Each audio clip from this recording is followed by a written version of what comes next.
নমস্কার, সাবনাভিক নিউজ নেটওয়ার্কে স্বাগত। আরজি করে ঘটে যাওয়া নির্মম ঘটনার প্রতিবাদে এবং দোষীদের অবিলম্বে শাস্তির দাবিতে শুরু থেকেই পথে রয়েছে বামপন্থী ছাত্র যুব মহিলারা। সেই ডিওয়াইএফআই, এসএফআই এবং সর্বভারতীয় মহিলা সমিতির আহ্বানে আরজি করে নির্যাতিতার বাড়ির অদূরে এইচপি টাউন মোড়ে শুরু হয়েছে 3 দিন ব্যাপী টানা অবস্থান বিক্ষোভ কর্মসূচি। বিভিন্ন শিল্পীদের উপস্থিতি এই আন্দোলন মঞ্চকে দিয়েছে এক অন্য মাত্রা। রং তুলির সাথে ক্যানভাসের লড়াইয়ে যেন মূর্ত হয়ে উঠেছে সমাজের এই জ্বলন্ত নগ্ন রূপ। আমার একটি শেষ কবিতা বহুদিন আগে কাজী নজরুল ইসলাম লিখেছিলেন, সেটা দাঁড়াইয়া শোনো এক অভিনয়ের বাসী, একজনে দিলে দেখা সমান হইয়া বাদেশে বেদনা, সকলের বুকে ব্যথা, একের অসম্মান নিচ্ছা সকলের অপমান, মহামানবের মহাবেদনার আজি মহা উত্থান, উড়িতে হাসিছে ভগবান, নিচে কপিতেছে শয়তান। নমস্কার।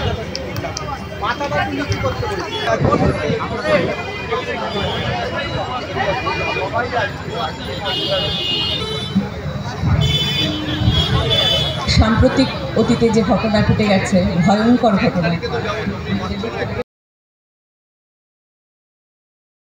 অন্যদিকে রাস্তা জুড়ে লেখা হয়েছে নির্যাতিতার শাস্তির দাবিতে নানান পোস্টার।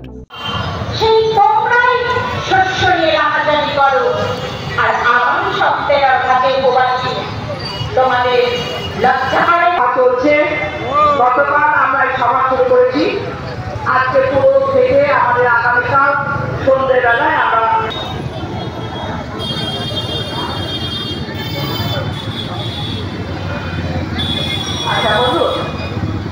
আমরা যে লড়াইটা শুরু করেছি ওটা আমাদের বার্তা দিয়েছি, এর পাশে দাঁড়িয়ে বলতেই হচ্ছে। অথচ আমাদের রাজ্য সরকার আজকে যেভাবে একটি মেয়ে নৃশংস নির্মমভাবে খুন হয়ে গেল, তারপরে দাঁড়িয়েও তিনি তালিবানি ঘটনা দিচ্ছেন, বলছেন রাতের বেলা শিল্পের মেয়েরা কেন কাজ করবে। এই দেশে মহিলারা কি স্বাধীনভাবে বাস করতে পারবে না? স্বাধীনতার ৭৮তম বছর আমরা পালন করেছি। আমরা লড়াই আন্দোলনের মধ্য দিয়ে সবগুলো মানুষের মর্যাদার যে লড়াই চালিয়ে যাচ্ছি, প্রতিদিন প্রতি মুহূর্তে এই ১১ সালের পর থেকে আমরা দেখছি নৃশংস নির্মমভাবে মহিলারা অত্যাচারিত হচ্ছে। আমরা এই যখন নারী এবং পুরুষকে আলাদা পর্যায়ে বিভক্ত করে দেখা হয় এবং ভাগ করা হয়, তাদের মজুরি আলাদা, তাদের থাকা জায়গা আলাদা, তাদের পুরুষদের মধ্যে সমানাধিকার নয়, তারা একটু ভিন্ন প্রজাতি, সমস্ত দিক থেকে সমস্ত স্তর থেকে তাদেরকে আলাদা করে ব্যবহার করা হয়। স্বাভাবিক নিয়মে যে ব্যবহারগুলো করা হয় সেখানে আমাদের সারা ভারত। সব মিলিয়ে সাধারণ মানুষের সমর্থনে নির্বাচনে শূন্য পাওয়া বামপন্থীরা যে রাজ্যে শূন্য হয়ে যায়নি তার প্রমাণ দিতে মরিয়া ছাত্র যুব মহিলাদের সক্রিয় অংশগ্রহণ এই আন্দোলনকে এক অন্য উচ্চতায় পৌঁছে দিয়েছে।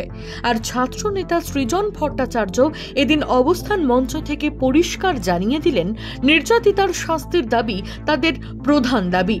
অন্য কোনো স্লোগানের আড়ালে তারা সেই দাবিকে হারিয়ে যেতে দেবেন না, বা বিজেপির মতো হঠাৎ করে বন্ধ ডেকে বা রাজনৈতিক কর্মসূচি নিয়ে সাধারণ মানুষের আন্দোলনকে অসম্মান করবেন না।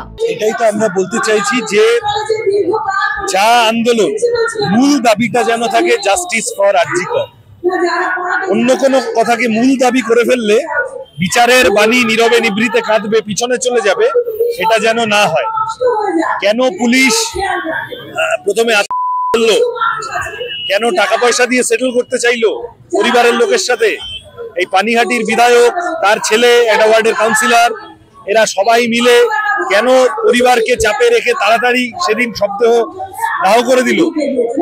এই সন্দীপ ঘোষ লোকটা কেন বারবার প্রাইস পোস্টিং পাচ্ছে? কেন প্রথমে রেনোভেশনের নাম করে ভাঙার চেষ্টা হলো ঘর, তারপরে ভাঙচুর করা হলো 14ই আগস্ট রাতে হাসপাতাল? কি প্রমাণ লোপাট করতে?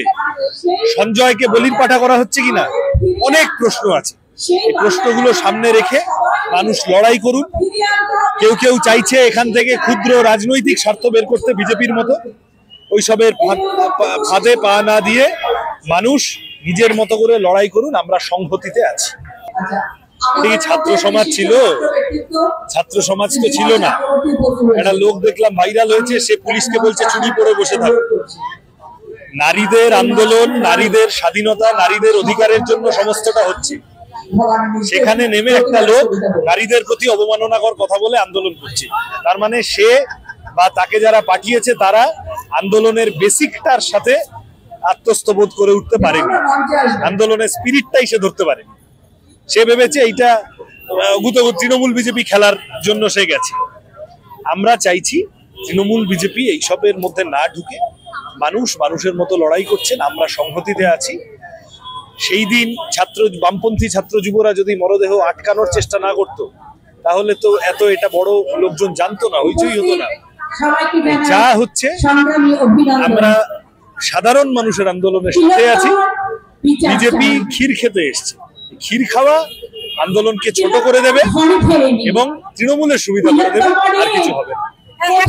আন্দোলনের প্রথম রূপরেখাটা কিন্তু আপনারা দেখেছিলেন, ওইখানে ডেড বডির গাড়ি আটকে, তারপর থেকে আজ এই রাতভর রাস্তায় নামছে না। কতদিন চলবে এই আন্দোলন? অবস্থান তো কাল অবধি চলবে, কিন্তু আমাদের গোটা রাজ্য জুড়ে হাজার হাজার মিছিল এসএফআই, ডিওয়াইএফআই, আইডোয়া বা বামপন্থী রাজনৈতিক দলগুলোর নামে হচ্ছে। আমরা প্রত্যেকে আছি, একসাথে আছি, লড়াইতে আছি এবং এই আন্দোলন বাড়বে। সিবিআই এর উপর চাপ বাড়াতে হবে, সিবিআই এর হাতে। সিবিআই খুঁজে পাচ্ছি না বলে দিয়ে ছেড়ে দিলে হবে না। কারা অপরাধ করলো, কারা অপরাধীদের সাহস জোগালো, কান নয় মাথা টেনে বার করতে হবে। তাতে তৃণমূলের সরকার কেঁপে যাওয়ার যথেষ্ট সম্ভাবনা। কর্মসূচির বিভিন্ন সময় হাজির ছিলেন রমলা চক্রবর্তী, তন্ময় ভট্টাচার্য, দীপশিতা ধরের মতো প্রাক্তন এবং বর্তমান ছাত্র যুব নেতা নেত্রীরা। সোদপুর থেকে শ্যামল পালের সঙ্গে গৌতমী নাথের রিপোর্ট, সাবনাভিক নিউজ। সমস্ত খবরের আপডেট পেতে লাইক করে সাবস্ক্রাইব করুন সাবনাভিক নিউজ।